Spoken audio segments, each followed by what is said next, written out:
Oke, selamat siang para sedulur YouTube saya dimanapun berada.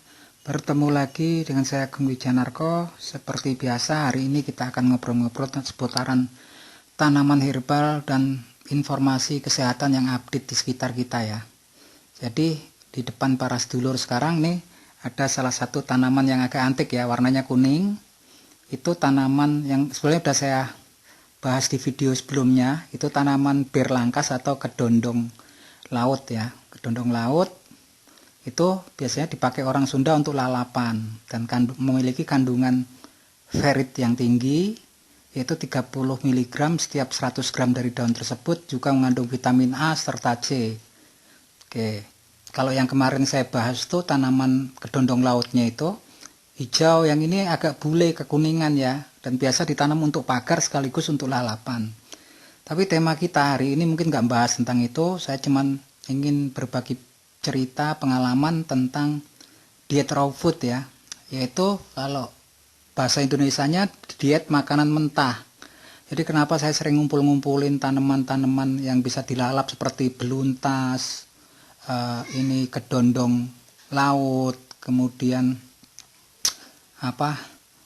banyak macamnya lagi ya, yang bisa kita konsumsi secara masih mentah, mungkin dibersihkan dengan air panas ya. Jadi saya dulu juga mengalami penyakit hormonal seperti resistensi insulin, terus kadar gula darah saya sempat tinggi, diikuti dengan asam urat, trigliserid serta kolesterol saya tinggi. Kesininya saya pernah jalanin diet raw food. Jadi raw food itu makan makanan yang masih mentah, yang belum diolah sama sekali ya. Karena teorinya ketika kita makan itu makanan yang udah olahan, sebetulnya tubuh kita itu selama proses tersebut mengeluarkan enzim. Enzim itu dikeluarkan oleh kelenjar tubuh kita. Nah, kalau terus-menerus kita mengeluarkan enzim tersebut, itu akan aus lama-lama sebetulnya tubuh kita. Itu yang jelaskan kenapa kita menua. Jadi, proses makanan tuh kalau kita makan karbohidrat, mulai dari mulut dimakan tuh, mulut kita udah mengeluarkan enzim namanya enzim amilase yang mecah karbohidrat jadi glukosa sederhana untuk dicerna lagi di tubuh ya, di usus 12 hari. Di lambung pun tubuh kita juga udah ngeluarin enzim juga ya, mengeluarkan asam lambung untuk membunuh kuman, dan enzim-enzim yang lain pun dikeluarkan, seperti contohnya enzim lipase. Enzim lipase itu kalau kita makan yang berupa berlemak, lemak itu ketika masuk ke lambung kita mengeluarkan enzim lipase. Itu fungsinya untuk mecah lemak jadi asam lemak sama gliserol baru bisa digunakan untuk metabolisme di tubuh. Begitu juga kalau kita makan makanan yang proteinnya tinggi, baik yang nabati maupun hewani. Seperti yang nabati kan ada tempe, tahu, itu protein nabatinya tinggi. Tubuh kita memerlukan enzim protease ini untuk mecah protein ya, sehingga dapat dipecah ke bentuk yang sederhana, baru bisa dipakai untuk metabolisme tubuh. Nah, kalau proses ini terus-menerus dilakuin, maka kelenjar-kelenjar kita juga akan aus ya, lama-lama boros kan. Nah, berdasarkan penelitian, riset, jadi ditemukan bahwa ketika kita makan makanan yang masih mentah, nih contohnya sayuran ya, sayuran yang masih mentah, anehnya kita itu nggak ngeluarin itu, karena nggak ngeluarkan enzim-enzim tersebut. Nah, setelah dicari tahu oleh para peneliti, ternyata tanaman yang kita makan masih dalam keadaan raw atau masih mentah itu, di situ kayak sayur-sayuran tertentu itu masih ternyata di tanaman tersebut ataupun makanan tersebut, baik dari buah atau sayuran, itu sudah terkandung senyawa yang mirip dengan enzim-enzim yang dikeluarkan tadi. Jadi tubuh kita ketika makan makanan yang masih raw itu nggak membutuhkan, nggak perlu mengeluarkan enzim tersebut. Jadi bisa istirahat ya kelenjar di tubuh kita. Nah, itu teorinya ya. Dan berdasarkan penelitian, binatang anjing tuh ya, yang dia masih biasanya, kalau anjing tuh di penelitian kalau nggak salah itu anjing yang untuk penelitian, tapi di situ kan makanan rawnya masih dikasih makanan olahan, itu bukan anjing diternak ya. Jadi kalau nggak salah sapi ya. Tuh, jadi diberikan makanan yang masih raw ya, kayak rumput, kayak dari sayur-sayuran. Itu mereka itu sebenarnya nggak mengeluarkan enzim-enzim tersebut.